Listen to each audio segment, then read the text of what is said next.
Welcome to How to Save Your Marriage with Nicola Beer, a show full of tips and practical strategies to repair, rebuild, and strengthen your relationship.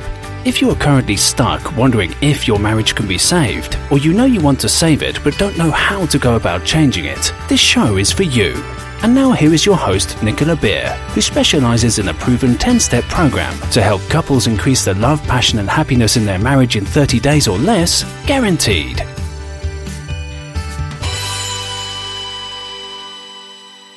Hi, this is Nicola, and I'm thrilled you're here because I'm going to be talking to you today about giving and receiving in relationships. And this is really important. Actually, it's a balancing act to make sure that we are giving as well as receiving. And I'm talking about love, affection, care. It's better to give than receive is a phrase that is used far too often, and often without any explanation. It's definitely good to give, but it's not necessarily better. What's important is that we have a balance between giving and receiving. To have balance in your life, and in particular in your relationships, it's important to strike a balance between how much you give and how much you receive. When we give and receive in equal amounts in life, we are in balance and we are working with the laws of the universe, not against them.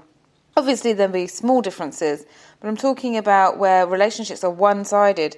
That's not a balance, and that's not where the relationship is healthy.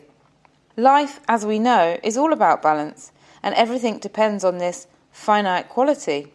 When our environment, our body, or our relationship is out of balance, things can start to go very wrong, and this often leads to a lot of marriage problems. So why is receiving often harder than giving? For some people, receiving is a sign of weakness, and in some cases, a fear of dependency, or a fear that there may be strings attached. Alternatively, a difficulty in receiving could also be as simple as a belief that we hold that we don't deserve what's being given to us. We're not good enough. We don't deserve it. Lastly, it could be as basic as a bad habit that we learned from a role model growing up, our mother, our father, or someone else that we saw regularly.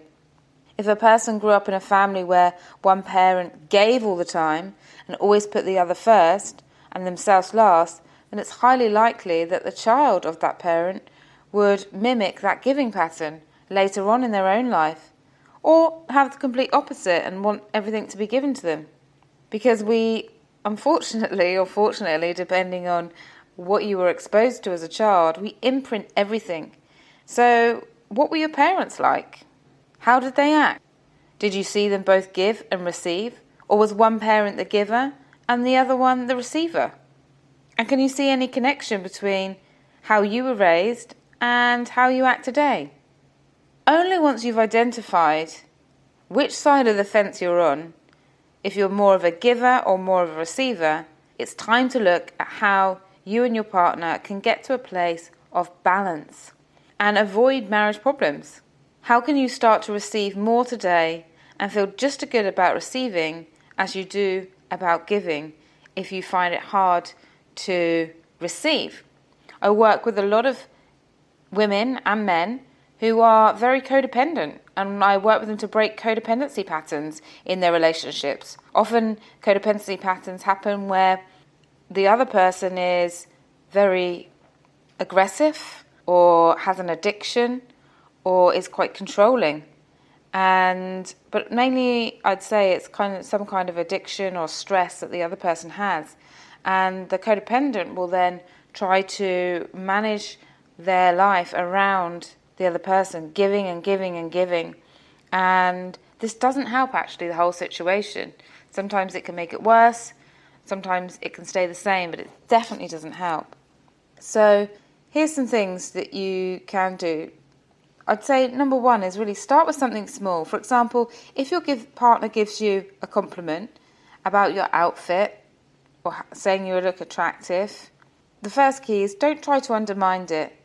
Accept compliments. Be nice when people give you compliments, and don't say something like, "Oh, that old thing I'm wearing," or "Oh, it used to look good." A simple thank you is all you need to say. It might feel awkward, or even uncomfortable. But the more you practice saying thank you, instead of rejecting and pushing away compliments, the easier it will be to accept them and believe them. So I'm going to be sharing a few more tips on receiving here. So this is for you, or if you know someone else in your life that you really care about that finds it hard to receive, maybe you may want to share this with them. Number 2 is to identify any beliefs that you may have about receiving. Do you truly believe that it's okay for you to receive? Or do you feel guilty about receiving? Beliefs may feel like they are permanent, but with a bit of work, they can be replaced with new beliefs that will work for you rather than against you. And this can solve many marriage problems, because when we're open to receiving, and once we clear any limiting beliefs in our way, we can become closer and feel more connected. The third thing you can look at is, do you believe it's okay for you to receive? Because when we receive, we are able to give more. The more you give, the more you'll be able to receive. So are you giving enough?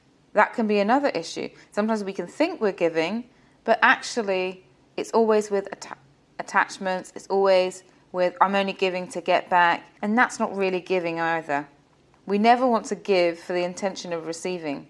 The universe will reward us for giving, but we shouldn't expect it. The way to look at this is to trust that as you give in life, life will give back to you. It may not be straight away. It may not be when you exactly expect. It may not happen that you think it's going to happen. However, all you can do is trust that as you give, you will receive. And just trust whatever you believe in. And lastly, remember how good it feels when you do something really selfless for someone, and focus on those feelings. Don't deny the others a chance to feel good by giving to you. I know that when I buy my mum a gift and post it to her, because she lives in the UK and I live in Dubai, or when I send cards or flowers to friends on their birthdays, or I send my brother an electronic certificate so he can get something on Amazon or iTunes, I feel great. And we want people to also feel great by giving to us. And if we don't allow gifts, if we turn down gifts, if we say don't bother, if we are rude when we get gifts, what we're doing is we're denying them the pleasure of feeling good. So we always also want to allow someone to give us gifts if they want to be open to receiving, as well as being kind when someone gives us a gift. Sometimes I see couples where one person hates receiving. They'll literally say, no, why did you buy this for me? What a waste of money. Don't bother. And often that's because they feel that they don't deserve it deep down, or they worry about, are they worth it? Which is similar. And so doing some work on clearing that can really help the relationship. And that's something you can do individually, with a coach, or on your own. But just look at, are you able to receive? And notice once you do start receiving, how the love flows, because energy flows. It doesn't stop, it flows, it goes in and out. And so does love, it needs to flow in and out. And that's why giving and receiving is so important. Now let me be honest with you, bringing balance back into any relationship is neither really hard nor really easy. It does require commitment and consistency. The more we open up and allow ourselves to be vulnerable, the more we allow ourselves to need and want our partner's attention and love and affection, the quicker and easier it will be to foster change. If you're a giver, practice receiving. And if you're a receiver, practice giving. And notice what comes up for you. Keep the flow of abundance in your life by practicing both giving and receiving. And remember that neither one is better than the other, and they will both work in harmony to create balance. The more you receive, the more you have to give, and the more you give, the more you receive. So it works in this wonderful cycle. The couples that I see gridlocked is where both of them have decided not to give, where they think, I'm not giving if you're not giving. I'm not going to change unless you change. And this creates a stalemate in a relationship where there's a huge lack of love. Love doesn't work that way. Marriage doesn't work that way. Relationships don't work that way. We need to be able to give love, to give without expectation. And when we get love back, be open. Open our hearts, open our chest, and say thank you. Even if it wasn't the love in the way that we wanted to receive it, even if it wasn't the gift that we really were hoping for, the more we can appreciate what each other bring into the relationship, the more harmony and love and passion that will be created, and overall happiness. And that's what we really, truly want. So this is for you individually to assess, am I giving enough? Am I receiving enough? Could I be doing more in this area to have a great relationship? I talk about more relationship tips in my webinar. I'm going to leave the link in the podcast writer where I write the description. So if you want to join my webinar, you can do. And if you're really struggling in the moment and you really want to get some one-to-one support, then take advantage of my free Save Your Marriage consultation. All you need to do is go to www.savemymarriageprogram.com/consult, and I'll also put the link in the write-up as well. So either way, whether you'd like to join my Marriage Secrets webinar, which is a masterclass of 60 to 90 minutes of me talking about how you can quickly transform a relationship round into being happier and more loving, join me for that.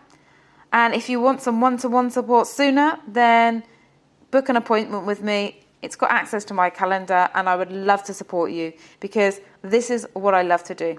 So from my heart to yours, have a wonderful week ahead. Thank you for joining me. Thank you for listening to How to Save Your Marriage with Nicola Beer.